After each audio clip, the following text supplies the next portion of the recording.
Akkam jirtu dhaggeeffattoota shaalloo Oromoo hundi keessan share, like, comment, subscribe gochuu hin dagatinaa. Sagantaa kana yeroo yeroodhaan fooyyessaa deemaa jira.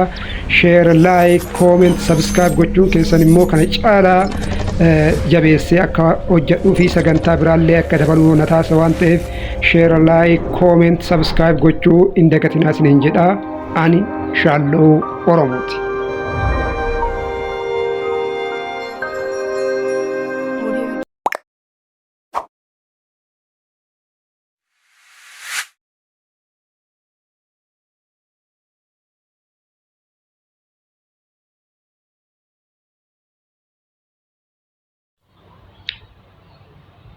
Akkam jirtu dhaggeeffattoota keenya deebinee dhufnee jirra.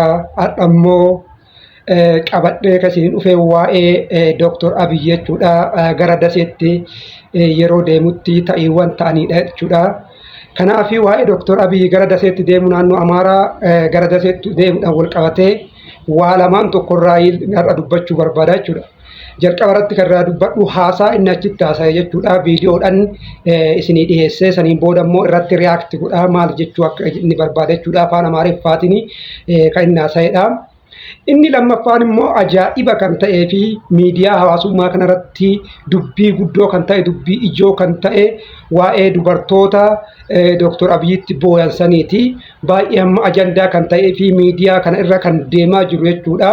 Waa'ee sanillee viidiyoo isallee isinii dhiyeessee eega viidiyoo dhiyeesseen boodatti irratti riyaakti kan godhu ta'a. Kanaaf subscribe, share, like gochuu hin dagatinaa kan isiniin jedhuun ta'a jechuudha. Kanaaf walumaa galatti mee amma jalqaba irratti jechuudha viidiyoo Dr. Abiy Ahmad yeroo dasee deemetti inni haasa'e waliin dhageeffannee kan walitti deebinu ta'a jechuudha. ማንም ሀገር በዓለም ታሪክ ማንም ሀገር ለማደግ ሲነሳ ሲያኮበክብ ከውስጥም ከውጭም በርካታ ዱላዎች ይገጥሙታል። መነሳትን ይሁን ብሎ የሚቀበል ሰው የለም። ሊነሳ የወደደ ሊነሳ የፈቀደ የጨከነ ግን ጆሮውን ደፍኖ አይኑን ከዓላማው ከፍላጎቱ ከራእዩ ሳይነቅል ተክቶ ከሰራ ካለምንም ጥርጥር ያሳካዋል። ቻይና አሳክታለች፣ ኮሪያ አሳክታለች፣ ሲንጋፖር አሳክታለች፣ አሜሪካ አሳክታለች፣ ጀርመን አሳክታለች። ኢትዮጵያ ከማንም አታንስም፣ እናሳካዋለን። የምናሳካው ግን ጨክነን በመስራት ብቻ ነው። ተባብረን ከሰራን የበለጸገች ኢትዮጵያን ለልጆቻችን ለማስረከብ እንደምንችል ጥርጥር የለውም። በዛው መንፈስ በዚያው እምነት ነው የምንተጋው። ውጤቱም ያማረ ነው። እኛ እጅግ በጣም ደስተኞች ነን። ከህዝባችን ጋር ነን። የበለጸገች ኢትዮጵያ ለልጆቻችን እናሸጋግራለን። እጅግ አድርጌ አመሰግናለሁ። መልካም የመትከል የማጽናት የመጠበቅ የማስዋብ ጊዜ ይሁንልን። ክረምቱን እያንዳንዷን ቀን ተጠቅመን ኢትዮጵያ ላይ ተጨማሪ ሀብት፣ ተጨማሪ ውበት፣ ተጨማሪ ጸጋ እናለብሳታለን። አመሰግናለሁ። Tolee, haasofni Dr. Abiy daseetti taasise kana fakkaata. Haasofni isaa kun walii galatti maal of keessatti qaba? Biyyi takka daandii guddina irra yoo ka isiin buutu taate keessallee alallee dhiibbatu irratti taasifama. Namni cal'isee guddina biyya tokkoo fudhatu hin jiru. Kanaaf wanti godhamuu qabu galma keenya yookaan immoo mul'ata keenya ilaallee jabaannee kutannee xiiqidhaan hojjechuudha. Yoo kana goone wanni galma keenya bira hin geenneef hin jiru. Wanni hin milkeessineef hin jiru. Biyyoonni akka USA, China, Jarman, Kooriyaallee wanti Singaaporillee wantummaan akkanaa kun isaan mudatee isaanillee har'a galma barbaadan bira gahanii jiranii. Itoophiyaallee wanti isiin bira ga'uu hin dandeenyeef hin jirtu. Akkasumallee immoo ganna kana waan haaraa biqiltuu dhaabuudhaan qabeenya haaraa gara biyya keenyatti as fiduudhaan jechuudha. Biqiltuu dhaabnee biyya akka bareechinu waan jedhu dhaamsa uummata dabarsanidha jechuudha. Viidiyoon jalqabaa kana fakkaata jechuudha. Viidiyoon itti aanu akkuma beekamu viidiyoo baay'ee sooshaal miidiyaa kanarratti dubbii ta'ee fi viidiyoo ajaa'ibsiisaa maaliif akka ta'ellee wal mormisiisaa ta'edha. Ka dubartoonni sunniin jechuudha Dr. Abiyyitti itti bo'anidha. Mee viidiyicha egaa walitti dhageeffanneen booda walitti dachaana jechuudha. Mee olumaan haa dhageeffannu.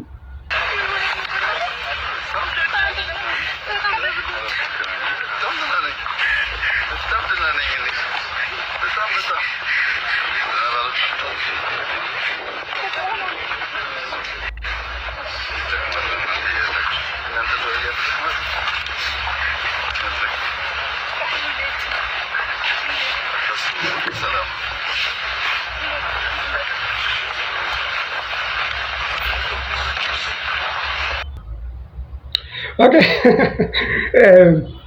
Nama kolfisiisa. Akkuma beekamu jechuudha Dr. Abiy kanaan duratti illee jechuudha Finfinneetti dubartiin tokko jechuudha yeroo isin akkasitti qabattee itti maramuudhaaf isin fiidduu isaa boodigaardiin isaa jechuudha dhufeetiniin irraa qabee dubartittii san gara duubatti deebisee naannoo Amaaraa Dasetti illee waanuma akkasiiti garuu akka waan kennaa fakkaatanii dhaqaniitiin kan isaa itti bu'anii jechuudha kan isaa itti bu'anidha. Wantichi baay'ee nama dhibaa jechuudha. Maal jirtaate akkamii dadhabdeerta miti akkamii jedhanii gaafatu. Hin booyu kan immoo maaliif akka isaan bu'anii gaaffii kan ta'edha jechuudha. Namoonni baay'ee yaada adda addaa kaasu jechuudha. Inni tokko tokko jarri kuni dubartoonni kunniin ergamanii dhaqinnu waan jedhullee shakkii kaasaa isumaafuu jechuudha.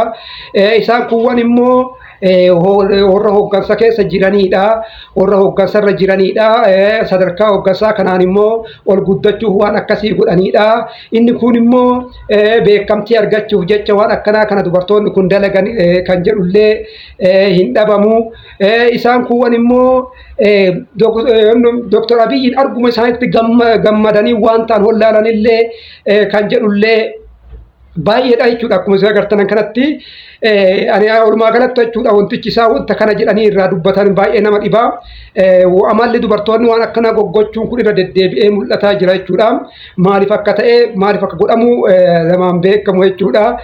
Wantichi baay'ee nama dhibaa jechuudha. Akkuma beekamu wanni siyaasaa kunillee diraamadha. Wanni siyaasaa kun diraamadha. Diraamaa siyaasaa kana keessaa waa hubachuun baay'ee namatti ulfaata. Walumaa galatti yoo shiraaf ka ta'u taate Dr. Abiyyiin baga rabbi si baase ta'a jennaani. Yoo kan immoo beekamtiif ta'u yookaan immoo jaalaluma isaatiif kan ta'e gammachuuf kan ta'e rakkoo hin qabu. Walumaa galatti maal ta'aa jira sooshaal miidiyaa kanarratti dubbii cimaa dubbii guddaa ta'aa jira jechuudha.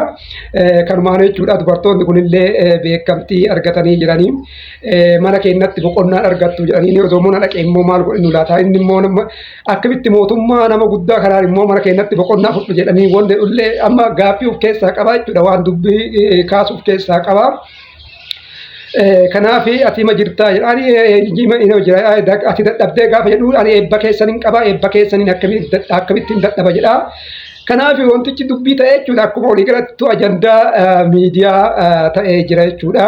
Walumaa galatti dasirratti waan akkasitti raawwate nagaa ta'a ulfaadhaa viidiyoo dhedheeressuu hin barbaadu waan ta'eedhaaf sheer laayik sabskiraayib gochuun dagatinaa nagaa ta'a.